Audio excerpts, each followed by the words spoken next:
Suzuki Espresso K10B, 57,000 odo ang tinakbo. Sira ang radiator motor fan. So, on natin. Yan. So, napakahina na, no? Andar. Okay, off natin. So, ito na yung radiator motor fan ng Espresso K10B engine. At ito ang ipapalit natin. Suzuki Gen 1 parts. At ito ang part number. Okay. So, pagkakabit nyan, i-active test muna natin ulit. So, sa pag-alis na ito, tanggal ang cross member dito sa ilalim. Sa ilalim ang dukot nyan. So, nakabitan natin. Yan, yung radiator motor fan. So, testing natin. On. Yun. So, malakas na ulit.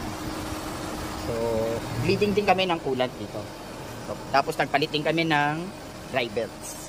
So, that's all. Thank you.